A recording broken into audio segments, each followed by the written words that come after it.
Halo semua, dalam video kelompok kami akan membahas dan menganalisis tentang kebiasaan konsumsi, makanan, fashion, dan lifestyle. Fenomena kebiasaan konsumsi Gen Z bisa dilihat dari makanan, fashion, dan lifestyle. Contohnya seperti Y2000 style atau Y2K style, Korean food, gym, ataupun jogging yang gemar dilakukan generasi muda saat ini. Yang pertama, makanan Korean food dan junk food adalah dua jenis makanan yang sangat populer di kalangan Gen Z. Mereka suka makanan yang lezat dan pedas, serta makanan yang mudah didapatkan. Yang kedua, Y2K style and soft girl style adalah dua gaya fashion yang populer di kalangan Gen Z. Mereka suka pakaian yang berwarna dan berwarni, serta aksesoris yang besar dan mencolok. Yang ketiga, lifestyle, paddle, gym, and jogging adalah tiga aktivitas yang populer di kalangan Gen Z. Untuk menjaga kesehatan dan kebugaran, mereka suka berolahraga dan melakukan aktivitas yang menyenangkan. Alasan saya memilih fenomena kebiasaan konsumsi ini adalah karena Gen Z memiliki pengaruh besar dalam industri makanan, fashion, dan lifestyle. Mereka sangat aktif di media sosial dan suka berbagi momen dan gaya hidup mereka, sehingga memengaruhi tren dan kebiasaan konsumsi masyarakat. Budaya konsumsi. Generasi Z gak cuma beli barang atau makan buat kebutuhan, tapi juga buat nge-show gaya hidup dan identitas diri. Dari makanan, fashion, sampai lifestyle. Semua bisa dipakai buat nge-represent diri di media sosial dan nempel di tren kekinian. Yang kedua, siapa subjeknya? Subjeknya ya generasi Z, lahir pada tahun 1997 sampai 2012. Mereka digital natives, tumbuh bareng internet, medsos, dan budaya global. Biasanya pelajar, mahasiswa, atau anak muda kerja yang super melek tren dan info digital. Yang ketiga, di mana konsumsinya? Ada ruang fisik dan juga ruang digital. Ruang fisik bisa di cafe, street food, mall, thrift shop, event fashion, coffee shop, dan tempat nongkrong. Kalau ruang digitalnya, Instagram, TikTok, YouTube, e-commerce, dan lain-lain. Di sini mereka nggak cuma beli, tapi juga show off trend, legitin gaya, dan bikin konten. Yang keempat, cara dan pola konsumsi. Makanan. Suka yang Instagramable, atau yang lagi viral. Influencer dan tren medsos sering nentuin pilihan, kadang foto dulu baru makan. Yang fashion, gaya bebas, mix and match, suka thrift shop, follow trend global.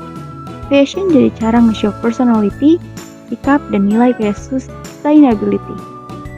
Yang terakhir ada lifestyle, lebih ke pengalaman, traveling, nongkrong, konser, self-care. Tujuannya personal branding dan eksis di medsos. Teknologi digital bikin semuanya gampang, cashless, order online, dan share pengalaman. Fenomena kebiasaan konsumsi Gen Z dalam bidang makanan, fashion, dan lifestyle tidak hanya berkaitan dengan pilihan individu, tapi juga membentuk dan merepresentasikan identitas budaya generasi muda. Pilihan seperti mengonsumsi Korean food, mengenakan gaya Y2K atau soft grill, serta rutin melakukan aktivitas gym dan jogging mencerminkan bagaimana Gen Z membangun citra diri yang modern, aktif, dan relevan dengan tren global. Dalam konteks popular culture, kebiasaan konsumsi ini banyak dipengaruhi oleh media sosial. Konten yang beredar di platform seperti Instagram, TikTok, dan YouTube membentuk standar tentang apa yang dianggap menarik, sehat, atau kekinian. Misalnya, tren Korean food tidak hanya dilihat sebagai makanan, tapi juga sebagai bagian dari budaya populer Korea yang diasosiasikan dengan gaya hidup modern dan global. Hal yang sama juga terlihat pada gaya fashion Y2K yang kembali populer karena sering ditampilkan oleh influencer dan figur publik di media sosial. Fenomena ini juga berkaitan dengan konsep representation, di mana Gen Z menggunakan konsumsi sebagai cara menampilkan identitas diri kepada orang lain. Aktivitas gym atau jogging misalnya, tidak hanya dilakukan untuk kesehatan, tapi juga menjadi simbol gaya hidup disiplin, produktif, dan peduli pada tubuh. Dengan membagikan aktivitas tersebut di media sosial, Gen Z merepresentasikan diri mereka sebagai individu yang aktif dan sadar akan self-improvement. Selain itu, kebiasaan konsumsi ini menunjukkan adanya proses pembentukan identitas. Gen Z cenderung memilih tren yang memungkinkan mereka merasa menjadi bagian dari komunitas tersebut. Kesimpulannya, gaya hidup kita sehari-hari sangat dipengaruhi oleh pilihan fashion, makanan, dan olahraga yang kita lakukan. Fashion bukan hanya soal mengikuti tren, tapi juga cara kita mengekspresikan diri dan meningkatkan rasa percaya diri. Asalkan tetap bijak agar tidak boros. Makanan favorit termasuk yang enak tapi kurang sehat boleh dinikmati sebagai bentuk self-reward, tapi sebaiknya dibarengi dengan pola makan yang seimbang agar kesehatan tetap terjaga. Olahraga membantu kebugaran tubuh dan kejernihan pikiran. Namun, konsistensi dan komitmen adalah kunci agar manfaatnya terasa maksimal.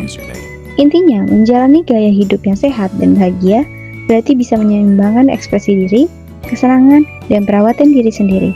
Dengan kesadaran dan kontrol yang tepat, kita bisa menikmati fashion, makanan, dan olahraga secara maksimal tanpa mengorbankan kesehatan dan kenyamanan hidup.